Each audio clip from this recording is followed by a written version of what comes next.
નમસ્કાર. આજે આપણે એક એવી કહાણી જોવા જઈ રહ્યા છીએ જે ટ્રાફિક સુરક્ષા પર એક મોટો પાઠ શીખવે છે. તો ચાલો જોઈએ કે કેવી રીતે એક નાનકડી ભૂલ કોઈના માટે બહુ જ મોંઘી સાબિત થઈ શકે છે. તો ચાલો આપણી આ આખી વાતની શરૂઆત એક સીધા સવાલથી કરીએ.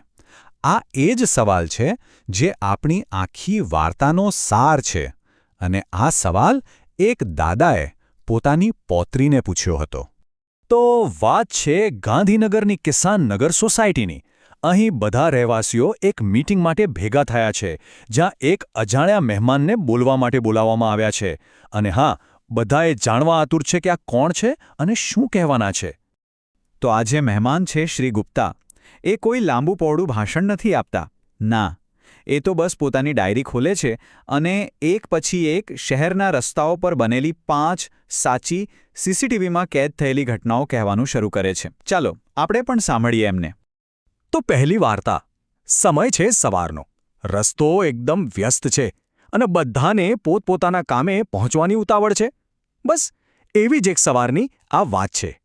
ત્યાં જ એક 17 વર્ષનો છોકરો જે ડ્રાઈવ કરી રહ્યો છે એ ટ્રાફિકથી એટલો કંટાળી જાય છે કે લાલ લાઇટ તોડીને ગાડી ભગાવે છે. અને પરિણામ? એક ગંભીર અકસ્માત. અને હા, એની પાસે ડ્રાઇવિંગ લાયસન્સ પણ નહોતું. ચાલો હવે બીજી ઘટના જોઈએ. આ વાર્તા છે સુરેશભાઈ અને એમના પત્ની જાનકીબેનની. બંને બજાર જવા નીકળ્યા છે.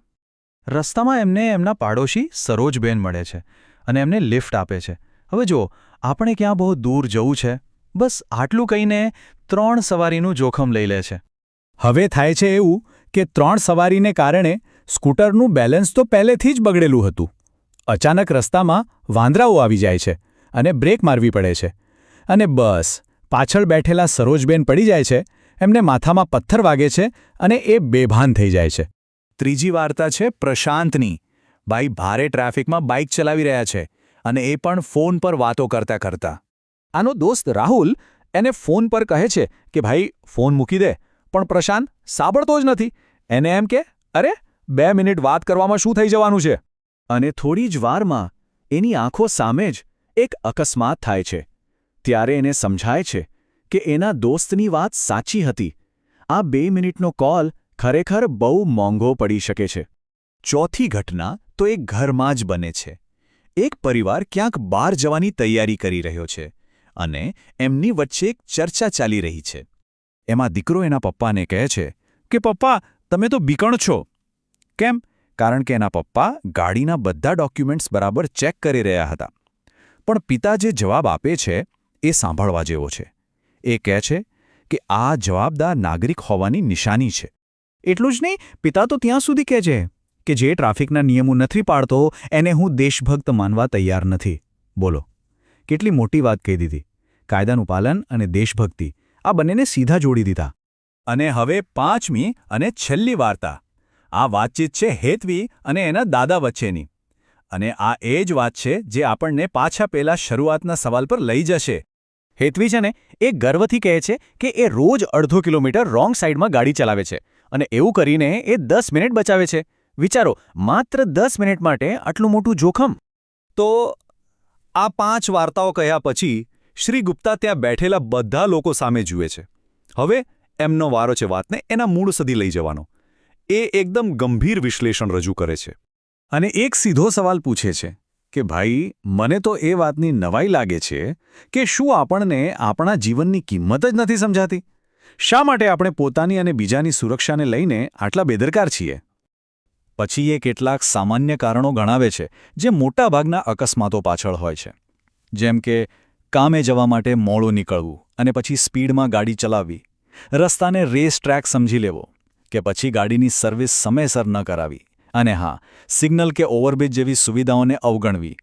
આ બધી ભૂલો આપણે રોજ જોઈએ છીએ, ખરું ને? આ બધી વાતો સાંભળીને સોસાયટીના લોકો પર ઊંડી અસર થાય છે અને હવે એ લોકો નક્કી કરે છે કે બસ હવે બહુ થયું, આપણે સાથે મળીને કંઈક કરવું પડશે.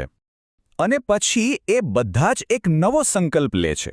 પેલી 5 વાર્તાઓમાંથી જે શીખ્યા એના પરથી 5 નિયમો બનાવે છે કે હવેથી લાયસન્સ વગર ગાડી નહીં ચલાવીએ, 3 સવારી તો બિલકુલ નહીં, ડ્રાઇવિંગ વખતે ફોનનો ઉપયોગ નહીં કરીએ, સિગ્નલનું પાલન કરીશું અને સૌથી અગત્યનું, ક્યારેય રોંગ સાઈડમાં નહીં જઈએ. આ એક બહુ મોટો અને સારો નિર્ણય હતો. ત્યારે જ સોસાયટીના એક વડીલ દાસકાકા ઊભા થાય છે અને આખી સાંજનો સારાંશ એક જ વાક્યમાં કહી દે છે. એ કહે છે કે સાચી દેશભક્તિ દેશના કાયદા અને નિયમોનું પાલન કરવામાં જ છે, જે નિયમો આપણા બધાના ભલા માટે છે. અને આ વાત એકદમ સાચી છે. એક નાનકડી સાવચેતી, એક નાની કાળજી આપણને બહુ મોટા જોખમથી બચાવી શકે છે. આ વાત ખરેખર ગાંઠ બાંધી લેવા જેવી છે. તો અંતમાં એ જ સવાલ પાછો આવે છે કે જ્યારે રસ્તાના નિયમો ખરેખર જીવન અને મૃત્યુના નિયમો બની જાય, ત્યારે શું કોઈ શોર્ટકટ લેવા જેવો ખરો? જ્યારે પણ સગવડ અને સલામતી વચ્ચે પસંદગી કરવાની આવે, ત્યારે આપણી પસંદગી શું હોવી જોઈએ? આ સવાલનો જવાબ દરેકે પોતાની જાતને પૂછવાનો છે.